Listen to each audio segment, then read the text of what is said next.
해가 빨리 진다. 오후 4시만 되어도 하늘은 어둑해지고 5시면 창밖은 이미 밤이다. 겨울이 깊어지면 사람들은 말한다. 날이 추워서 몸이 움츠러든다고. 하지만 사실은 마음이 먼저 얼어붙는다. 몸보다 마음이 먼저 지친다. 관계가 무거워지고 말이 쌓이지 않고 작은 일에도 힘이 빠진다. 왜 이 계절엔 마음이 먼저 움츠러드는 걸까? 정약용 선생은 겨울을 많이 보냈다. 유배지 강진에서의 겨울, 아무도 찾아오지 않는 겨울, 말이 통하지 않는 사람들 속에서의 겨울. 그는 겨울을 싫어하지 않았다. 오히려 이 계절을 깊이 들여다보았다. 그리고 한 가지를 깨달았다. 겨울은 끝이 아니라는 것. 줄어드는 것은 겉모습이고 남는 것은 본질이라는 것. 오늘은 정약용의 삶을 따라 겨울에 마음이 얼어붙는 이유를 살펴보고 그 안에서 어떻게 깊이를 지켜낼 수 있는지 천천히 들여다보려 한다. 첫 번째, 겨울과 닮은 삶의 시기. 정약용이 강진으로 유배를 떠나네. 그의 나이 40살이었다. 한양에서는 촉망받는 학자였고 임금의 신임을 받는 관리였다. 그런 그가 하루아침에 모든 것을 잃었다. 강진은 멀었다. 한양에서 며칠을 걸어야 닿는 곳. 그곳에서 그는 18년을 보냈다. 유배지의 첫 겨울은 혹독했다. 추위만 차가운 게 아니었다. 사람들의 시선도 차가웠고 스스로를 향한 의심도 차가웠다. 겨울나무처럼 모든 것이 떨어져 나갔다. 권력도 명예도 화려한 지위도. 남은 것은 오직 그 자신뿐이었다. 이 시기는 인생의 겨울이었다. 사람에게도 겨울 같은 시기가 온다. 많은 것을 이미 지나온 시간, 더 이상 서두르지 않아도 되는 나이, 겉보다 안쪽이 더 중요해지는 때. 이 시기는 자연스럽게 찾아온다. 어느 날 문득 속도가 느려지고 역할이 줄어들고 사람들의 관심이 멀어진다. 처음에는 당황스럽다. 익숙했던 자리가 사라지고 필요했던 곳에서 멀어지고 세상이 점점 낯설어진다. 하지만 정약용의 삶을 보면 알 수 있다. 이 시기는 끝이 아니라는 것을. 겨울나무는 죽지 않았다. 잎을 떨군 것뿐이다. 뿌리는 여전히 땅속 깊이 내려가고 있다. 정약용도 마찬가지였다. 겉으로는 멈춘 것처럼 보였지만 안에서는 가장 깊은 작업이 이루어지고 있었다. 강진에서 그가 남긴 저서만 230여 권. 목민심서, 흠음신서, 경세유표. 조선을 바꾼 지혜가 모두 이 겨울에 쓰였다. 겉은 줄어들었지만 안은 깊어졌다. 드러나는 것은 적어졌지만 쌓이는 것은 많았다. 이것이 겨울의 구조다. 그리고 이것이 삶의 후반부가 가진 힘이다. 두 번째, 마음이 먼저 지치는 이유. 정약용은 유배지에서 이런 편지를 남겼다. 몸이 아픈 것보다 마음이 지친 것이 더 괴롭다. 그는 의사였다. 몸의 병도 치료했고 약도 처방했다. 하지만 그가 더 깊이 들여다본 것은 마음이었다. 겨울이 되면 몸보다 마음이 먼저 무너진다. 날씨가 추워지면 관절이 쑤시고 기력이 떨어지고 몸이 무거워진다. 하지만 그보다 먼저 오는 것이 있다. 마음의 무게다. 아침에 일어나기가 싫어지고 사람 만나는 것이 부담스러워지고 작은 일에도 쉽게 짜증이 난다. 이건 단순히 날씨 탓이 아니다. 오래된 감정이 쌓여서 그렇다. 정약용은 이것을 알았다. 마음에 쌓인 것들이 몸으로 내려온다는 것을. 감정이 정리되지 않으면 몸도 회복되지 않는다는 것을. 특히 인생의 속도가 한 템포 느려지는 시기에는 이 문제가 더 분명해진다. 젊었을 때는 바빴다. 바쁘면 생각할 시간이 없다. 감정도 묻어둘 수 있고 관계도 미뤄둘 수 있다. 하지만 나이가 들면 바쁨이 줄어든다. 그러면 감추어졌던 것들이 떠오른다. 오래 묵혔던 감정, 정리하지 못한 관계, 해결되지 않은 갈등. 이것들이 겨울이 되면 더 또렷해진다. 해가 빨리 지는 계절, 혼자 있는 시간이 길어지는 계절, 생각이 깊어지는 계절. 정약용은 이런 마음을 다루는 법을 알았다. 그는 먼저 인정했다. 마음이 지쳤다는 것을, 완벽하지 않다는 것을. 그리고 그는 조용히 정리했다. 억지로 밀어붙이지 않았고 급하게 해결하려 하지 않았다. 하루에 조금씩, 한 걸음씩, 천천히. 겨울나무가 잎을 한꺼번에 떨구지 않듯이 마음도 한 번에 정리되지 않는다. 세 번째, 약보다 먼저 돌아봐야 할 것. 정약용은 마과회통이라는 의학서를 남겼다.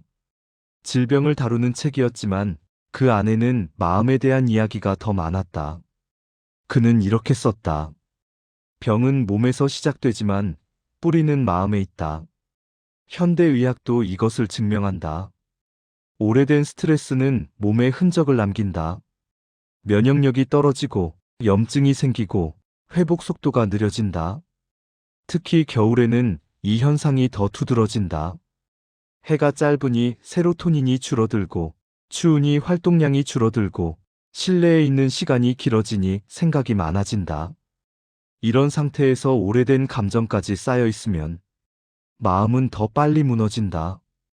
약은 증상을 완화할 수 있다. 하지만 뿌리를 치료하지는 못한다. 정약용이 강조한 것도 이것이었다. 약보다 먼저 마음의 방향을 살펴야 한다고. 마음이 어디를 향하고 있는가? 무엇에 붙잡혀 있는가? 무엇을 놓지 못하고 있는가? 많은 것을 이미 지나온 사람들은 이런 질문 앞에 자주 선다. 지나간 일들이 떠오르고 후회가 밀려오고 그때 이렇게 했더라면 하는 생각이 반복된다. 정약용도 그랬을 것이다. 유배지에서 보낸 겨울, 혼자 앉아있는 긴 밤, 과거가 떠올랐을 것이다. 하지만 그는 거기에 붙잡히지 않았다. 과거를 돌아보되 매달리지 않았다. 후회를 인정하되 거기에 머물지 않았다. 그는 마음의 방향을 바꾸었다. 과거가 아니라 지금으로, 원망이 아니라 이해로, 집착이 아니라 정리로. 이것이 마음을 다스리는 방법이다. 네 번째, 말이 통하지 않는 사람. 정약용이 유배지에서 가장 힘들었던 것 중 하나는 말이 통하지 않는 사람들과 지내는 일이었다. 그는 학자였다. 토론하고 논쟁하고 설득하는 것에 익숙했다. 하지만 강진에서는 달랐다. 말이 통하지 않는 사람들이 있었다. 이유를 설명해도 이해하지 못하고 논리를 펼쳐도 받아들이지 않고 선의를 베풀어도 의심하는 사람들. 처음에는 답답했을 것이다. 왜 이해하지 못하는가? 왜 받아들이지 않는가? 하지만 시간이 지나며 그는 깨달았다. 모든 사람을 설득할 수는 없다는 것을, 말이 통하지 않는 사람과는 거리를 두는 것이 낫다는 것을. 그는 이렇게 썼다. 사람을 가려서 말하라. 말이 통하지 않는 곳에 말을 던지면 스스로만 상한다. 이 문장에는 중요한 지혜가 담겨 있다. 관계는 평등하지 않다. 어떤 사람과는 말이 통하고 어떤 사람과는 통하지 않는다. 말이 통하지 않는 사람을 붙잡고 계속 설득하려 하면 결국 지치는 것은 자기 자신이다. 특히 덜어내는 법을 알게 된 나이에는 이 문제가 더 분명해진다. 젊었을 때는 모든 관계를 지키려 애썼다. 오해를 풀려 노력했고, 이해받으려 설명했고, 인정받으려 증명했다.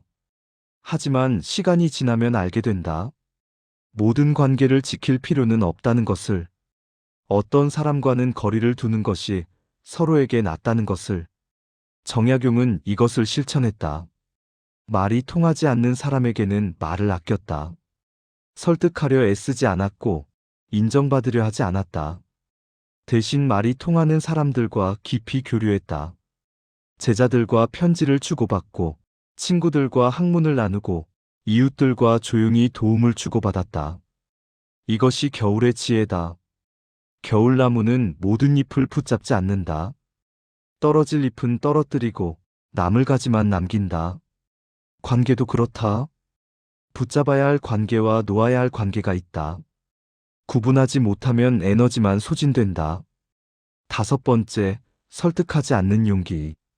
정약용이 남긴 편지 중에는 이런 내용이 있다. 억지로 사람을 바꾸려 하지 말라. 사람은 스스로 깨달아야 바뀐다. 이 말은 오늘을 사는 우리에게도 깊은 울림을 준다. 나이가 들면 설득하고 싶은 마음이 커진다.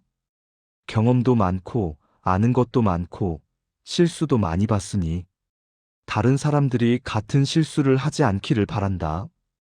특히 가까운 사람일수록 그렇다. 자녀에게, 배우자에게, 친구에게 이렇게 하면 안 돼, 저렇게 해야 해라고 말한다. 하지만 말이 받아들여지지 않을 때가 많다. 오히려 관계만 틀어진다. 좋은 의도였는데 오해를 받고 진심이었는데 간섭으로 느껴진다. 정약용은 이것을 일찍 깨달았다. 사람은 억지로 바꿀 수 없다는 것을, 설득은 때로 폭력이 된다는 것을. 그래서 그는 설득하지 않는 용기를 가졌다. 말이 통하지 않으면 말을 아꼈고, 받아들이지 않으면 더 이상 권하지 않았고, 이해하지 못하면 그대로 두었다. 이것이 잔인해 보일 수도 있다. 하지만 이것이 오히려 존중이다. 사람은 각자의 속도로 살아간다. 각자의 방식으로 배운다. 각자의 시간에 깨닫는다.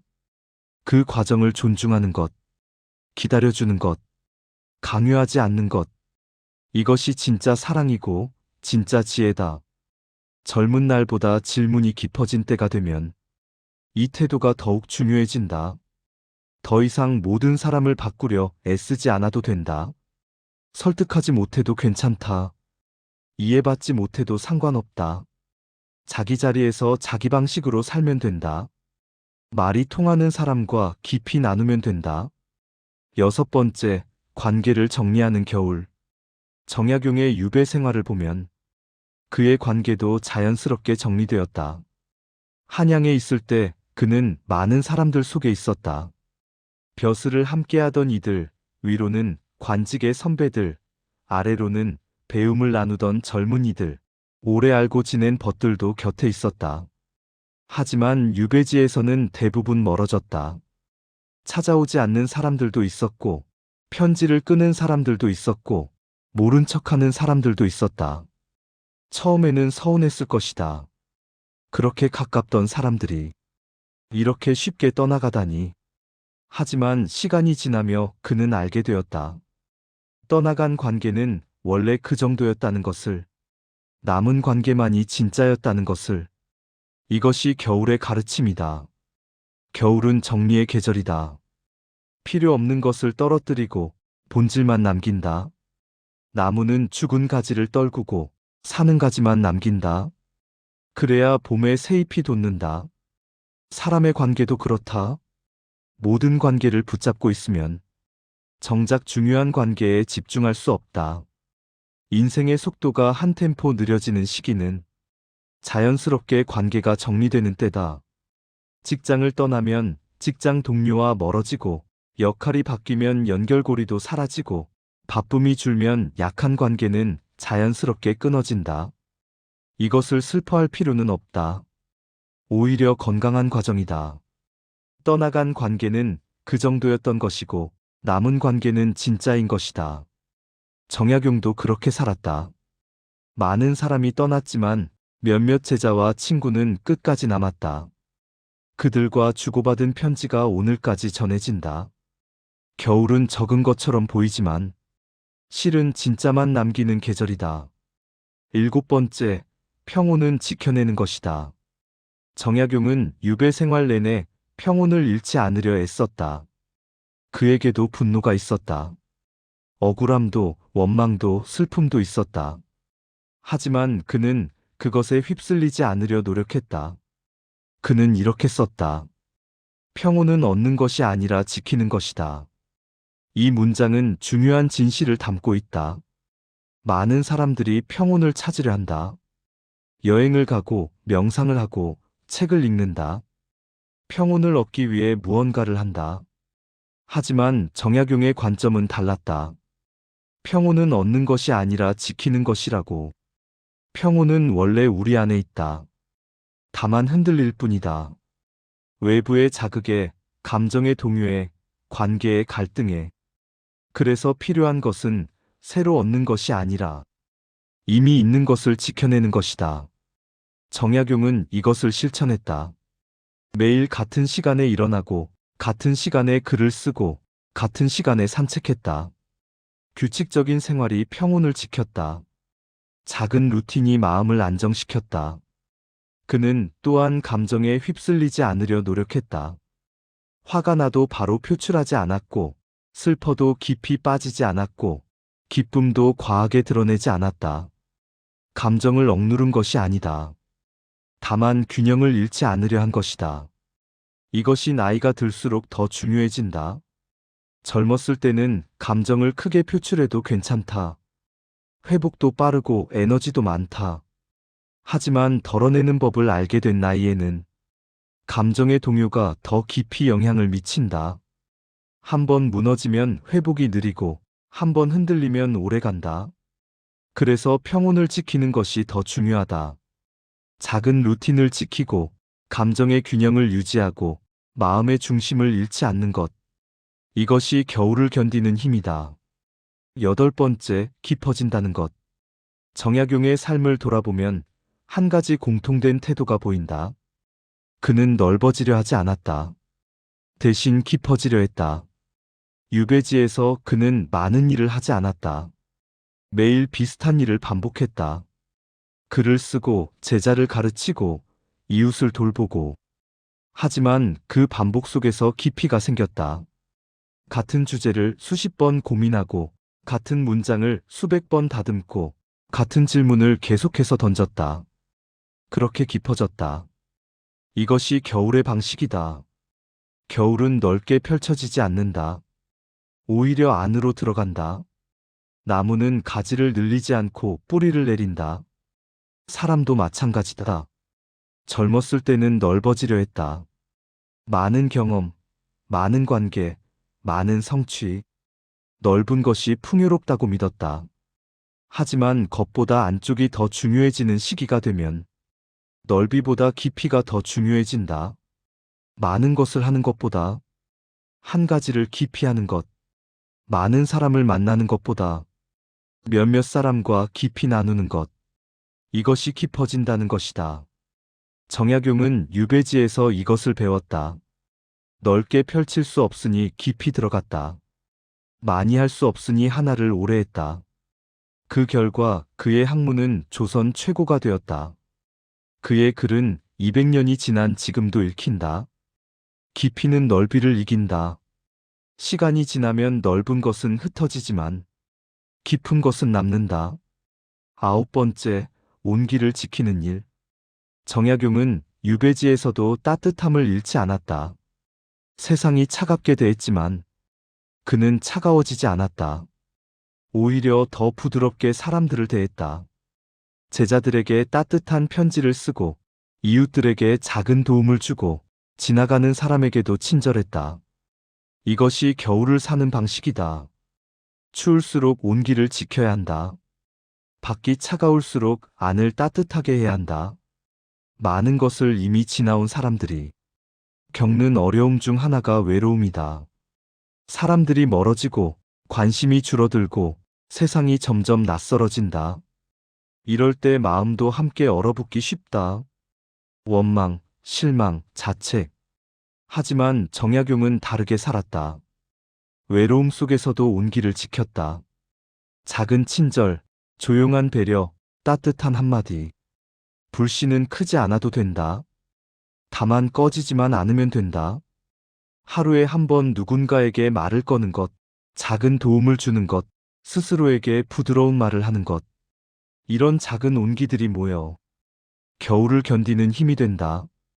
겨울나무를 다시 보라. 잎도 없고 꽃도 없고 열매도 없다. 하지만 그 나무는 죽지 않았다. 땅속 깊이 보이지 않는 곳에서 뿌리는 여전히 숨쉬고 있다.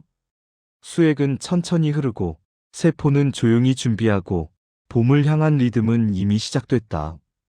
정약용의 삶이 그랬다. 유배라는 긴 겨울 동안 그는 멈춘 것처럼 보였지만 안에서는 가장 깊은 작업이 이루어지고 있었다. 인생의 속도가 한 템포 느려지는 시기도 그렇다. 겉으로는 줄어드는 것처럼 보여도 안에서는 여전히 무언가가 익어가고 있다. 경험은 지혜로 변하고, 시간은 깊이로 쌓이고, 관계는 본질로 정제된다. 이 과정은 눈에 보이지 않는다. 빠르게 드러나지도 않는다. 하지만 분명히 일어나고 있다. 마음이 먼저 얼어붙는 이 계절에 우리가 지켜야 할 것은 세 가지다. 첫째, 마음의 방향을 살피는 것. 과거에 붙잡히지 않고 지금에 머무는 것. 둘째, 관계를 정리하는 용기. 모든 사람을 설득하려 하지 않고 말이 통하는 사람과 깊이 나누는 것. 셋째, 작은 온기를 지키는 것. 크지 않아도 괜찮다. 꺼지지만 않으면 된다. 겨울이 깊어진다고 해서 봄이 멀어지는 건 아니다.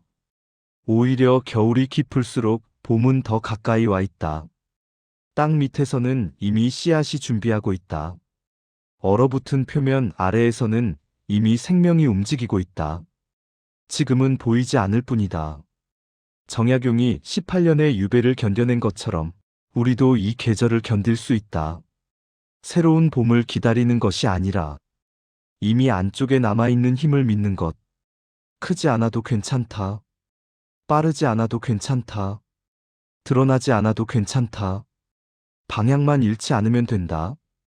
온기만 지켜내면 된다. 균형만 유지하면 된다. 겨울은 끝이 아니다. 조용히 깊어지는 시간이다. 그리고 이 계절을 견뎌낸다는 것. 그것만으로도 이미 충분하다.